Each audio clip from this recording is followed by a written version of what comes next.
What is up mga kaibigan, this is Page Gen Z. Nagbabalik na ang boses ng Gen Z sa mga isyong pampolitikal dito sa ating bansa mga kaibigan. Oh, mga kaibigan, sa umaga ito pag-uusapan natin itong impeachment complaint laban kay Bangag na hain na po sa Kamara mga kaibigan. Yan po ay inihain mga kaibigan ni Representative, Pusong Pinoy Representative Journey Jet Nisay at hinihain rin po ni Attorney Andre De Jesus. Kanina lamang umaga yan mga kaibigan, mainit na mainit po ang balita mga kaibigan. Ito po ay ang kauna-unahang impeachment complaint at isinampa na po ito sa Kamara. Paparating na po ang karma mo, BBM. Next, pag-usapan natin ito mga kaibigan. Sinira na ba nasira na ba ang tiwala sa publiko ni Bangag? Matagal na pong sira yan. Wala na po kayong maisasalba dyan. Sirang-sira na po yan. Daanan din natin, wait lang. Meron pa yan. Ito. Ayan. Impeachment moves versus Marcos should never be used as a political tool and must meet, and must meet constitutional standards. Sabi daw ni Adjong, na ewan ko ba, nagpa-check up na ba ng mata to? Kasi ang advice natin sa kanya, di ba mga kaibigan, magpa-check up na ng mata kasi wala raw siya nakikitang grounds for impeachment laban kay Bangag. Pagka ganun, Adjong, pa-check up mo na.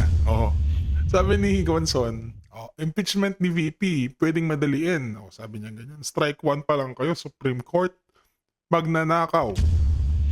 Alam mo, John, masasabi ko lang sa'yo, if bawal gamitin ng kampo ni Duterte o ng mga kumakalaban kay Marcos ang impeachment niya as a political tool, then I wanna question you, bakit mo ginagamit ang kampo nyong mga tuta ni Bangag, itong solar project business ni Kong Loviste, laban sa kanya? O bakit yun pinupolitika nyo? Bakit yun ginagamit nyo as political tool? Dahil wala na kayo bang makitang baho sa kanya sa korupsyon, dahil wala naman siyang bahid ng korupsyon? Yan na lang mga projects niya sa solar panel, ang solar power ang ginagamit nyo as political tool? Ganun ba dapat? Ito mga kaibigan, total may blue hearing mamaya magaganap ng alauna ngayong tanghali.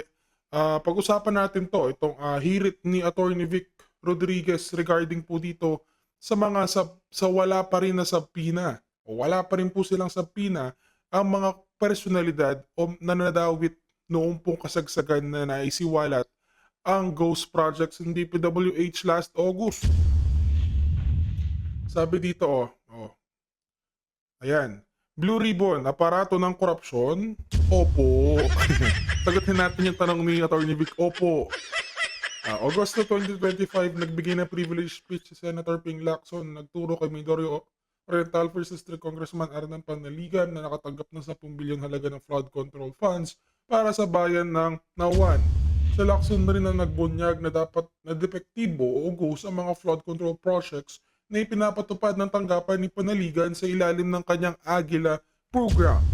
Sa kabila ng sarili niyang expose, hindi inimbitahan at pinadalhan ng sabpina ni Arnan Panaligan kahit noon pang kasagsagan ng flood control scam. Sa muling pagdinig ng Blue Ribbon, matapos ang mahabang panahon ng sukatan kung patas si Lacson at mga miyembro ng Blue Ribbon Committee ay kung ipatawag nito at hindi protektahan si Panaligan na unang ginawang poster boy ng korupsyon at katiwalaan at iba pang personalidad katulad nila Martin Romualdez, Mina Pangandaman, Adrian Bersamin, Trigve Olivar, Christopher Co, pati na rin po ang Wawaw Builders mga kaibigan. Magmasid at gibain natin ang aparato ng kurakot at korupsyon na taglay ng Marcos sa administration. Walang full accountability kung walang transparency. Pilipinas, wag po tayong papabudol. Mga kaibigan, wag niyo po kalimutan mag-subscribe at mag-like sa ating video para mas maging updated po kayo sa mga maiinit na balita sa ating bansa. Sa mga supporters ko po na nanonood ng bawat upload ni Page Gen Z, maraming salamat po sa inyo. Maging sa mga newcomers natin, welcome po kayo sa channel na to. Ito po ang boses ng Gen Z at tayo po ay titindig para sa makabagong henerasyon mga kaibigan. Huwag na natin patagalin mga kaibigan, papanoorin natin ngayon. Ito ang pag-amin uli. Ito ayaw tantanan ni Kong Liviste. Ito mga nagpapakalat ng fake news sa kanya mga kaibigan. Kaya ito, unti-unti nang binubunyag ni Kong Leviste. Kung may mga naibunyag siya noong mga nakaraang araw, ito may panibago po siyang ibubunyag, mga kaibigan. Unti-untiin niya na ang katotohanan dahil mga tutal bangag walang tinag kung magpakalat ng fake news. Ito na, unti-unti nating pakinggan ang mga pagbubunyag ni Kong Leviste. Panoorin natin siya. Punta naman tayo ngayon sa usaping politika. Kumusta na kayo ni Ombudsman Remulla? Actually, siya po ay kaibigan ng aking ina at ginagalang ko po siya kaya hindi ko po direktang sinagot ang kanyang pahayag, pero ang Meralco po ang naglinaw na ibang kumpanya ang binili ng Meralco, Okay. hindi yung kumpanya na may prangkisa. So, klaro yun. Opo. Have you had a chance to interact with the Ombudsman? Actually, ang team ng Ombudsman ay bumisita sa aking opisina in November nung sinabi ko na meron akong files mula kay Yumaong Yusek Cabral na may mga listahan ng mga proponents. At meron po ako kasing isang kababayan, si Congressman Edwin Garjola, na nasa listahan na may mga projects na tila ay ipinasok niya. At a year later, na-award sa mga kumpanyang may kaugnayan sa kanya. Kaya ang panawagan ko noon sa November ay imbestigahan ng ICI at Ombudsman ang di umano'y pre-ordering ng mga proyekto bago pa ang approval ng budget, na may mga proyekto na tila nakareserba na para sa mga certain contractors. At least by December, na-turn over sa DPWH at Ombudsman ang mga files na ito. Pero ang pinanghihinayan ko ay nung pumanaw lang si Yusek Cabral, talagang natugunan ito. Pero nung November ko pa sinasabi na sana i-preserba natin ang mga files na ito at let's take advantage of the knowledge that Yusek Cabral had that could hopefully help implicate the proponents of the DPWH projects. So, in essence, what you're trying to say is the files are now in the possession of the Office of the Ombudsman? Tinurn over po December Nino. 23 Yes. ng DPWH sa Ombudsman. Okay. And mula noon, Is that the same files that you have? I think so, because there have been public statements by others who have also copies of the files that have the same contents as mine. Okay. Take me back to September 4 Yes. of 2025. Yes. What happened? Ako po ay unang bumisita sa opisina ni Yusek Cabral June 11 at nagbigay po siya sa akin ng mga files na noon. And then nagsulat po ako sa kanya. Bakit? Magkaibigan kayo? Actually, hindi. Were you invited? So bakit ka napunta kay Yusek Cabral? Nag-set ako ng meeting as a newly elected congressman. So ikaw ang nag-initiate? Para maintindihan bakit ganito ang alokasyon ng budget sa DPWH. Dahil ang Batangas ay maaaring sabihin natin 3% ng populasyon ng ating bansa, pero 2% lang ang nakukuha ng Batangas sa DPWH budget. At And since she was in charge of planning, siya po ang may formula para sa alokasyon ng budget. So you called and you initiated the meeting Opo. as early as June. Yes, and then nagsulat ako para makakuha ng karagdagang impormasyon nung Agosto. Tapos nung na-appoint si Secretary Vince Dizon, September 1, I saw the opportunity to see if they will give more files because Secretary Vince was for transparency and Yusek Cabral was also reported to have already tendered her courtesy resignation. At naisip ko noon pa na baka kung umalis siya sa DPWH, marami din mga mawalang impormasyon. But she was not resigned yet. She already, I think, tendered her courtesy resignation then. September Kasi 4. Nung nandun ako, nagkwentuhan din kami. At shinare niya sa akin na ikinalungkot niya na hindi siya pwedeng mag-early retirement na lang. At nag-courtesy resignation pa ang mga undersecretaries ng DPWH. Basically, decision-making at the time was in the midst of transition out of DPWH. She called Secretary Vince, and then I think there's also more back and forth. Maybe Secretary Vince called her back. This is her story. When I was in her office, Yes. Okay.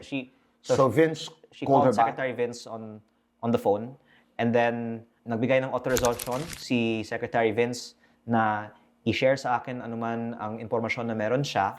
At dahil siguro September 4 yun, September 1 lang nagsimula si Secretary Vince, hindi pa niya nakita lahat Yung ng extent ng mga files ni Yusek Cabral. Okay. At dahil si Yusek Cabral ay paalis na rin naman noon sa DPWH dahil nagbigay ng basbas sa telepono si Secretary Vince, pumayag din si Yusek Cabral na ibigay sa akin ng access sa lahat ng mga Okay. files.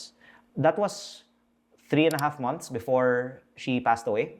And during that whole time, I had been in discussion with Secretary Vince about releasing the files to the public, and I believed that DPWH would eventually be the one to do so. And the first public statements that I made that I had the files was in November when Yes. she was alive. And when finally, in December, there were these tragic events, I said that all the more the DPWH should release the files to the public, but nagkaroon na nga ng disagreement kami at ni Secretary Vince. And I've said naman in other interviews na naaawa po ako kay Secretary Vince dahil siya ay nasa napakahirap na posisyon dahil appointed siya para sundan ang direksyon na ibinigay sa kanya.